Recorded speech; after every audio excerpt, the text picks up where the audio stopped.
এটা আমি এর মধ্যে অনেক জায়গায় বলেছিলাম যে দেখেন এখন মানুষ অনেক কিছু কথা বলতে পারছে, মানুষ কথা বলতে পারছে, সাংবাদিকরা কথা বলতে। আমি নিজের উদাহরণ দিই যে বিটিভিতে আমাকে ডাকে, আমি বিটিভিতে যাই, আমি কথা বলি, সবার সমালোচনা করি, বলি তো। আপনি কি জানেন এই অক্টোবরের লাস্ট দিনে বোধহয় 30 তারিখে 31 তারিখে বিটিভির 64 জেলার যারা প্রতিনিধি আছে সবাইকে এক চিঠিতে চাকরিচ্যুত করা হয়েছে। তাই নাকি? এটা জানা ছিল না। সবাইকে চাকরিচ্যুত করে এক চিঠিতে। ওগুলো সবাই আওয়ামীপন্থী, আওয়ামীপন্থী হয়, এদের অনেকে আপনার চাকরি শুরু হয়েছে 96 সালে, 91 সালের আছে অনেকে। কারণ তো এটাই শুধু মনে হয়। কি কারণ আছে তো যায় না, কোনো কারণ তো উল্লেখ করে নাই।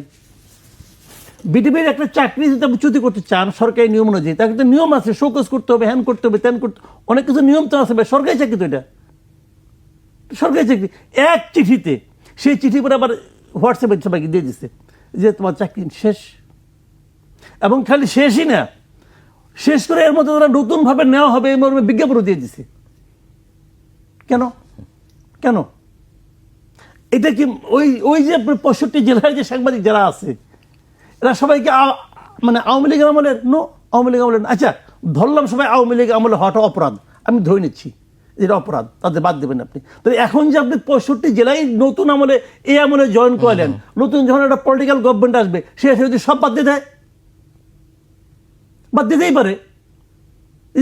এই আমলে কেন এদের আমি রাখবো? কোনো এটাই চলবে? বাংলাদেশের মানুষের জীবনযাপন আপনারা ভাবেন, একটা জেলা শহরে একজন সাংবাদিক এদের স্যালারি স্ট্রাকচার হলো 7,500 টাকার মতো, তার সঙ্গে প্রতিটা নিউজের সঙ্গে 1,500 টাকা করে পায়। এই 1,500 টাকা প্রতিটা নিউজ প্রচার হইলে পরে আর তার সঙ্গে 7,500 যোগ করলে সারা মাসে যে 25 থেকে 30,000 টাকা হয়।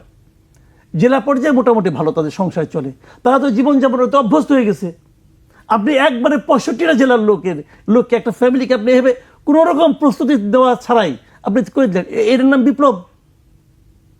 বিপ্লব বলে এটাকে ফাইলটামি বলে, এটাকে ইত্রামি বলে। তো এই আচরণ যখন আপনি করবেন, কেন করবেন? সরকারে যেই থাকুক, ABCD যেই থাকুক, তাকে তার প্রত্যেকটা কাজ হতে হবে লজিক্যাল। এই কাজটা কি লজিক্যাল হলো? আপনার ইচ্ছা হলো আপনি করে দিলেন। কে হে? আপনি কে? হু আর ইউ? আপনাকে এই অধিকার কে দিল? আপনার তো এই হাসিনার চেয়েও খারাপ।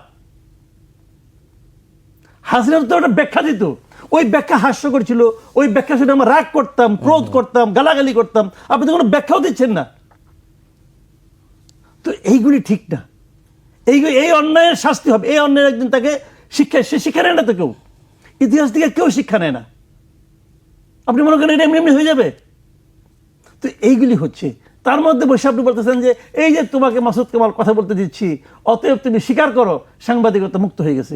নো, গণমাধ্যমে এভাবে মুক্ত হয় না। একই কথা তো শেখ হাসিনাও বলতেন যে এতগুলো টেলিভিশন লাইসেন্স দিয়েছি, মুক্ত স্বাধীন গণমাধ্যম আমরা প্রতিষ্ঠা করেছি। আপনি যেই হন না কেন, আপনার কাজটা হতে হবে জবাবদিহিতার মধ্যে থাকতে হবে। জবাবদিহিতার ঊর্ধ্বে কেউ নাই। Nobody can go unchallenged, nobody. যদি আপনি বলেন না আমি মানুষই না, আমি ঈশ্বরের কাছাকাছি পৌঁছে গেছি, তাহলে আরেক কথা। আমরা একটু আসাদ মাহমুদ